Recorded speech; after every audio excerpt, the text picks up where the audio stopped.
When SEIU launched the fight for a fair economy in 2011, Baltimore was a city with deep problems and no grassroots movement with the strength to address them. But in Baltimore's struggling neighborhood, a new movement was about to be born.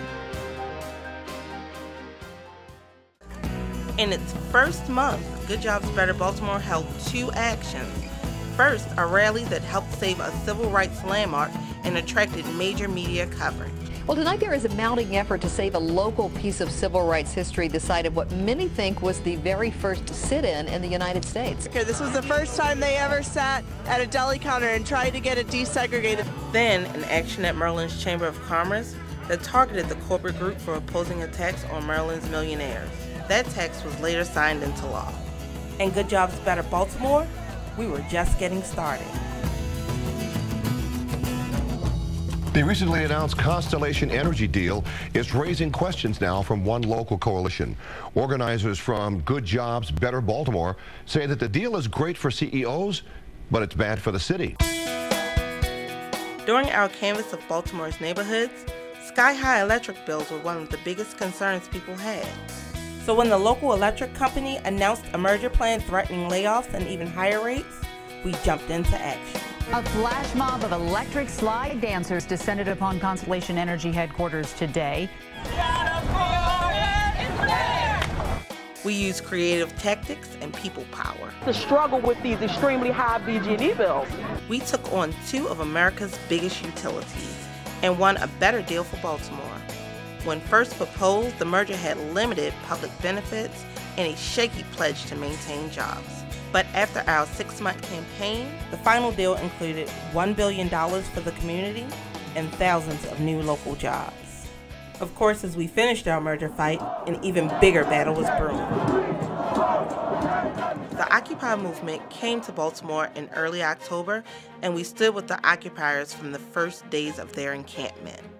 By November, our work with Occupy had further expanded our coalition. So our protest for that month's National Day of Action got a huge turnout and dominated local news. Hello again, I'm Don Scott. And I'm Jessica Cartalia. And here's what people are talking about today, the future of the Occupy movement. Protesters here in Baltimore marched across the Howard Street Bridge, demanding to bridge the gap between the 99% and the wealthiest 1%. We need to bring jobs back here to Baltimore City. We need to put Americans back to work. The protest was organized by Good Jobs Better Baltimore, but other grassroots organizations were there, as well as Occupy Baltimore and unemployed workers. Though Occupy eventually took down their tents in Baltimore, our battle against Wall Street and the big banks grew even more intense.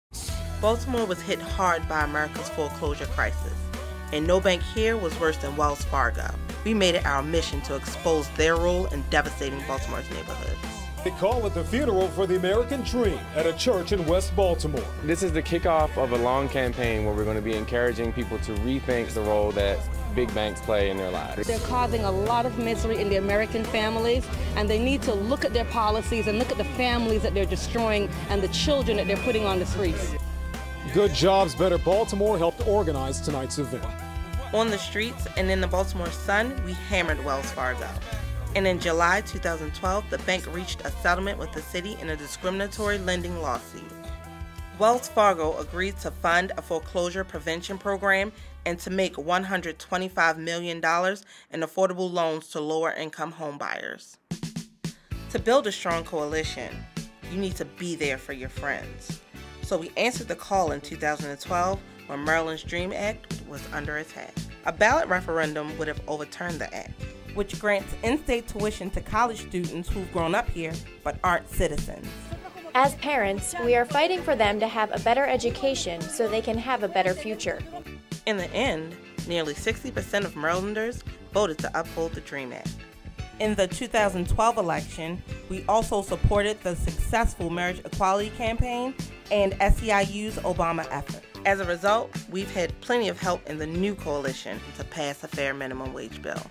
Tuesday at City Hall, Baltimore City Council President Jack Young, flanked by other Baltimore leaders, including the mayor, calling out on Washington to raise the federal minimum wage. The rally was part of a national effort to urge lawmakers to approve the proposed Rebuild America Act. Good Jobs Better Baltimore is a key partner in the coalition to raise the minimum wage in Maryland.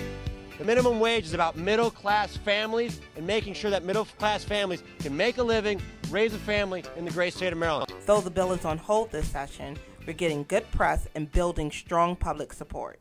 It's the model Good Jobs Better Baltimore has followed in all our fights. In just 2 years, we've built deep ties to local groups like Bridge, United Workers, and Communities United. Together, we're building a real grassroots movement in our city. A movement that can take on even the biggest corporate interests and win. Much work remains, but we've built the foundation for a better Baltimore.